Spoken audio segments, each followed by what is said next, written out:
No ar, programa Vereda Literária, conversando hoje com o escritor e artista plástico Marcelo Xavier.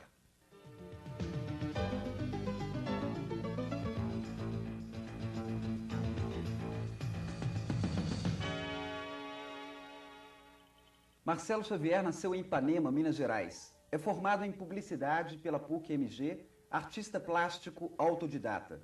Dentre seus trabalhos destacamos O Dia a Dia de Dadá, Tem de Tudo Nesta Rua, Asa de Papel e Mitos, o folclore do mestre André. Marcelo Xavier desenvolve atualmente trabalhos de arte e educação em oficinas de modelagem para crianças e adultos em diversas partes do país. Tudo bem com você, Marcelo? Tudo bom, tudo certo. Então tá ótimo. Marcelo, fala para nós um pouco da sua história, do seu envolvimento com as artes plásticas e particularmente com a literatura. Bom, meu namoro com as artes plásticas começou bem cedo. Assim, eu sempre tive uma certeza muito grande que eu queria fazer arte de alguma forma. A gente nunca sabe o que vem pela vida, né? Quando você é criança, que você sente assim o bafo da arte, vamos dizer assim, ela é uma coisa muito forte, ela vai te pressionando e você vai tentando, vai buscando caminhos. E nessa busca, eu desenhei, eu fiz cenários para televisão,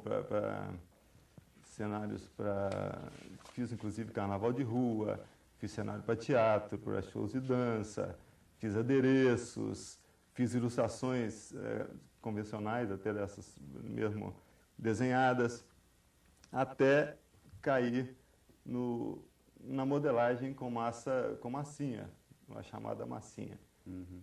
Que é esse material fantástico, um material que a criança tem sempre ali à mão, mas que o adulto fica meio ressabiado com a massa de modelar, achando que ela é uma coisa infantil, que ela vai provocar até uma regressão no adulto, sabe? Como quando ele encara a massa de modelar. E não tem isso.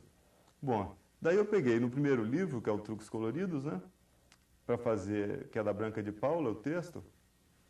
E que ganhou o prêmio Jabuti, melhor produção editorial obra infantil, em 86, não é isso? Exatamente. Foi o primeiro estímulo que eu recebi para levar adiante esse trabalho.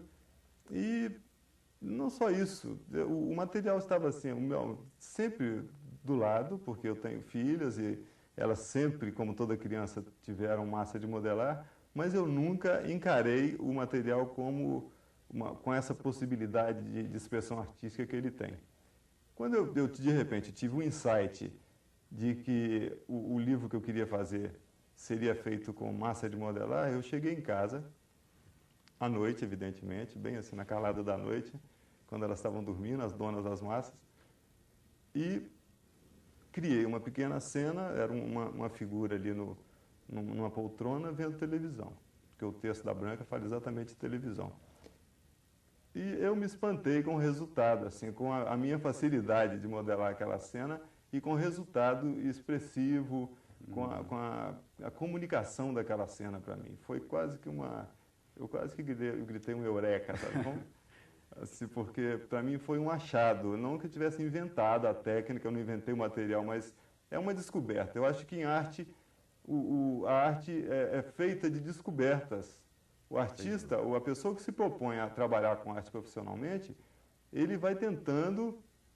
essa pessoa vai tentando técnicas, vai tentando caminhos. De repente, a matéria-prima dela pode ser a palavra, pode ser o gesto na dança, pode ser o som musical. Então, eu dei essa sorte de repente, tropeçar no material que eu tenho uma afinidade incrível, que é a massa de modelar. Sem dúvida.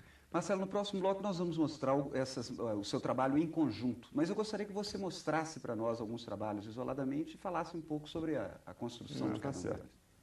Bom, o que eu estava dizendo é isso, da massa de modelar, que é assim, a minha matéria-prima preferida atualmente, ela tem uma plasticidade incrível, incrível. Você, dependendo de você, assim, do que você quer, você solicitar para a massa enquanto material, ela te responde, ela é super obediente. Assim, ela não é rebelde. Porque, na verdade, o que acontece com as pessoas que encaram o material para fazer algum trabalho artístico que ela tem um certo medo desse material. Você tem que entrar com coragem, isso vale até para as crianças e tudo, para adulto mesmo que queira se aventurar na massa de modelar. Você tem que entrar com coragem e com convicção do que você quer. A partir desse momento, você coloca a mão na massa, literalmente, e a peça vai surgindo magicamente. Vai surgindo e você vai modelando. Se você não gosta de uma determinada parte daquela peça, você espicha, encolhe, corta, dobra. Ela é muito, muito fácil de você manejar. A gente tem aqui, por exemplo, o macaco. Essas figuras são figuras do livro Mitos, que é um dos meus livros, são ilustrações do Mitos. Então, esse macaquinho, ele está até com um furinho aqui, que é exatamente um arame que eu uso para prender a figura no cenário. Ele é uma figura. Esse outro, que é o Mestre André, que seria a figura que eu convoquei lá das profundas da minha imaginação, para ele me ajudar a contar um pouco sobre o folclore para as crianças. Porque quando você lida com a comunicação infantil, você precisa de ter certos artifícios, certas pontes que você tem que fazer com a criança nessa comunicação, porque senão ela se recusa, ela simplesmente desiste, se enfada daquilo, ela desiste, ela não te entende, na verdade. Se você não faz uma ponte, se você não joga com a fantasia, se você não joga com o carinho, a criança te rejeita. Então, sabendo disso, é uma coisa uma coisa quase que intuitiva para mim, eu pego a massa e crio esse tipo de coisa. O Mestre André, então, é um ajudante, é quase que um narrador. É um narrador que eu peguei para eu não ficar falando, porque eu não teria graça nenhuma eu ficar falando. O Mestre André, com essa cara punk que ele tem, e as crianças adoram o punk, é uma coisa que também é uma constatação que eu tenho assim, das minhas oficinas aí por várias escolas, né, trabalhando com crianças de todo tipo. Quando eu peço para eles criarem um personagem, que eu mostro a possibilidade deles criarem um punk, que eu dou um exemplo lá de cabelo, eles ficam apaixonados. Antes eram só os meninos, agora estão as meninas também. Então, eles adoram o punk, que eu também adoro. Eu costumo brincar com eles que na próxima encarnação eu venho punk daqueles mais radicais, assim, cabelo de várias cores, pontudo, só que eu não vou poder andar de ônibus, porque os ônibus têm um teto, ele vai ficar meio complicado. Esse Saci Pererê eu gostaria que você mostrasse para nós e vou mostrá-lo aqui no contexto da página, Alex, por favor. Tá certo. Esse é o Saci Pererê, que já é um personagem mais conhecido, né, do pessoal, é um mito, é um dos mitos do nosso folclore, e ele, então, é claro que ele não poderia faltar no livro Mitos, é lógico. A gente, junto com o Saci, a gente tem outros mitos menos populares, vamos dizer assim, que seria o Jurupari, por exemplo, que é um mito mais no norte do Brasil, é um mito lá da Amazônia, mas que é importantíssimo a gente mostrar essa diversidade mitológica do Brasil, mesmo como conteúdo, que as crianças precisam de saber o que existe no país todo. Não é só aqui no Sul, ou não é só as coisas que já estão conhecidas, não são nem as coisas que vêm de fora, porque em cultura acontece isso, se você não planta esse conhecimento, a criança vai receber o conhecimento de outro lugar. Então, o que acontece é exatamente isso. Vem a carga toda de fora e ela acaba achando que o que existe está lá fora.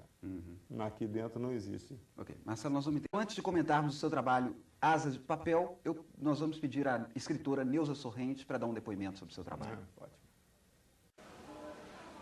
Oi, Marcelo, que coisa boa falar com você. Não só uma coisa boa, mas como uma tarefa muito fácil, porque tanto o seu texto imagístico quanto o seu texto verbal são excelentes. Eu acompanho a sua trajetória, desde os truques coloridos, o dia a dia de Dadá, até o Mitos lançado recentemente.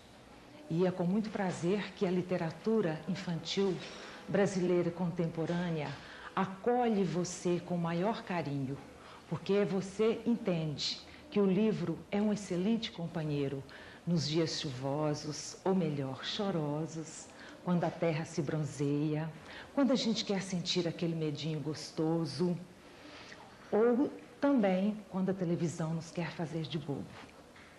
Então, que você fique por muitos e muitos anos mostrando para a criança, mostrando para o olhar do adolescente, mostrando para a visão do adulto o seu trabalho tão bonito com massa de modelar, com o seu texto verbal muito bem cuidado e com a sua sensibilidade para o ver e o escrever. Eu tenho certeza de que você ainda nos vai brindar com muita coisa bonita, cada vez melhor, cada vez produzindo mais sentidos para nós, seus grandes admiradores na literatura infantil contemporânea. Pois bem, Marcelo, nós vamos mostrar então o seu trabalho Asa de Papel e essa valorização do livro que ele encerra.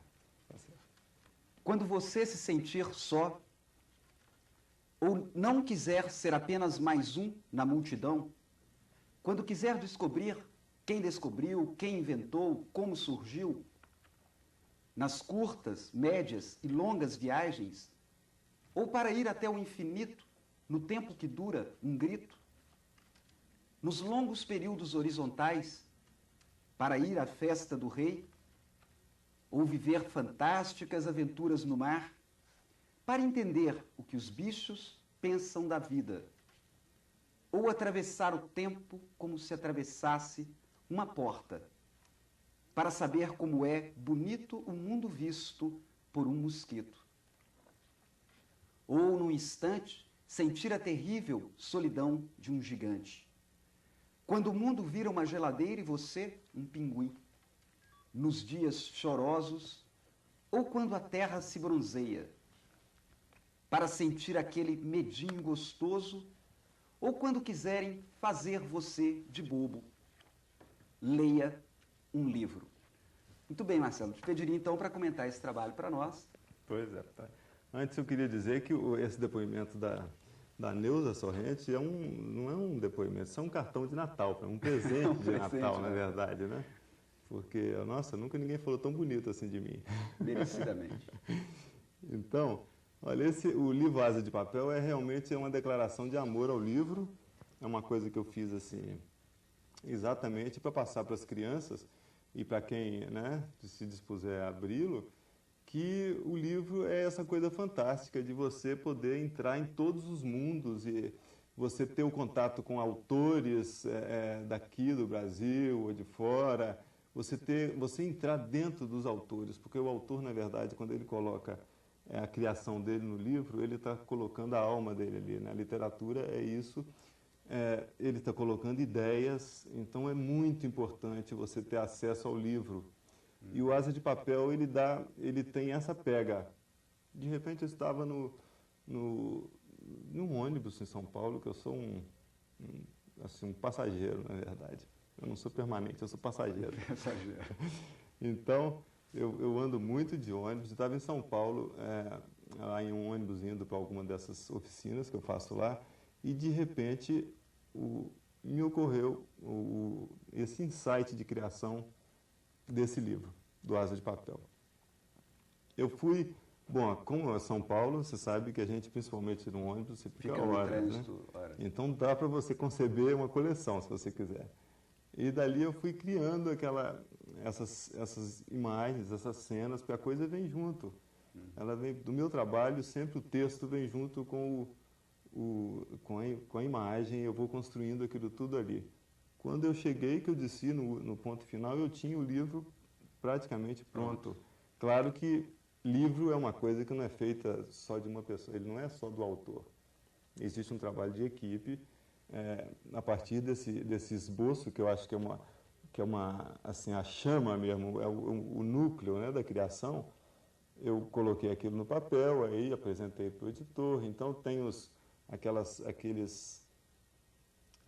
intervenções mesmo super bem-vindas, né, do editor. Tem depois a parte de construção das ilustrações, vem a fotografia, depois a execução da parte gráfica, de fotolitos. Então, o livro é concebido assim. ele, para mim, ele foi realmente uma declaração de amor. Assim, o Asa de Papel, ele tem me dado exatamente as pessoas, as crianças, entenderam o recado e gostam de sentir também isso do livro, sentir que a gente fala do livro como aquele objeto que é necessário. E nesse caso ela viaja no livro falando do livro, né? Exatamente. Porque eu acho que a criação tem isso, você não pode fechar, ela tem que ser aberta, você tem que deixar pegas para ela, de repente, se desdobrar. Então, esse livro, eu já vi trabalhos de escola que já dramatizaram o livro, que fizeram cenários, que leram o texto, e as crianças, uma escola em São Paulo fez um trabalho muito bonito, que ela de repente, encenou cada ilustração dessa e falou o texto. Uma academia de dança aqui em Belo Horizonte fez o trabalho de fim de ano deles usando Asa de Papel. Então, essa possibilidade de você abrir com um objeto tão pequeno, você abrir, a partir dele, você ter esse desdobramento de criação artística, isso é muito compensador. Isso é o que a gente busca quando você se propõe a fazer algum objeto de arte, alguma coisa voltada para a arte. É isso, você quer comunicar o que você está sentindo e quer que isso tenha desdobramentos, né? Agora, Marcelo, o tridimensional, ele tem uma atratividade, você sente que o tridimensional exerce uma atratividade muito maior do que os demais materiais de artes plásticas, como a aquarela, a montagem? Olha, eu acho que é uma questão de você ter um fascínio pelo tridimensional, porque ele parece que está real ali. As crianças, isso é um depoimento das crianças, quando eu termino de mostrar o trabalho, que elas já conhecem, elas me perguntam, como que você coloca a massa aí no livro? Como que essa massa está aí no livro agora? Então, por eles não conhecerem o processo gráfico, eles acham que existe massa aqui, quer dizer... Isso aí me explica totalmente essa coisa. Eles acham que o boneco está aqui, o personagem está aqui, o cenário está vivo aqui. Quer dizer, isso para mim é uma explicação. Esse fascínio, então, da coisa estar real e ao mesmo tempo estar distante, né? Ele não consegue pegar na massa, mas ele está sentindo aquilo. E outra coisa é a possibilidade a possibilidade cenográfica, de você criar climas próximos da realidade. A gente tem aqui nesse mar, por exemplo, que eu uso o papel metálico, né? O papel metalizado aqui, com o céu lá atrás, a iluminação. Vamos ver um outro aqui que tem um clima mais característico. Você quer ver? O da chuva, por exemplo? Olha, o da chuva também é uma coisa que você sente que está chovendo, apesar de ser uma solução gráfica. Aqui, onde eu pus um vidro na frente da cena e coloquei os pingos. Essa solução aqui é muito interessante porque... A areia da praia. Essa areia da praia foi um problema, porque quando você se propõe a fazer alguma coisa, em arte você está criando problemas. E é bom que você crie problemas para você resolver, para você avançar. Então, quando eu imaginei essa cena, eu queria uma praia como essa aqui, não é praia europeia, com aquelas areias grossas, não, é praia Cabo Frio. Então, essa praia de Cabo Frio tem essa areia. Então, o que me daria essa areia? Destampei o açúcar no café da manhã e estava lá a praia dentro do açucareiro. Destampei o açucareiro, né? Então, foi isso, colocar açúcar numa superfície e trabalhar com os dedos ali. Ela me deu exatamente a textura a imagem que eu queria. Você pratica oficinas de arte e educação no Brasil inteiro, praticamente. Em que consiste esse seu trabalho? Bom, isso aí começou com uma demonstração, né? As crianças queriam saber como é que eu chegava naquela ilustração. O que era aquilo ali que eles estavam vendo, que eu não estava entendendo muito bem. Aí, então um primeiro colégio pediu para eu fazer uma demonstração, eu fiz a demonstração. Aí surgiu a ideia depois das crianças participarem também dessa demonstração, e assim foi crescendo. Eu fui desenvolvendo essas oficinas que eu já faço há 11 anos. Elas consistem basicamente de você colocar essa possibilidade artística no material que está tão próximo e a gente não vê. você precisa de se habituar a não se habituar. Então, a criança, o adulto, ele precisa de saber que um material que às vezes está ali próximo a você tem uma possibilidade incrível de te dar uma satisfação enquanto produção artística, e que você, por ignorar isso, você não lança mão desse material.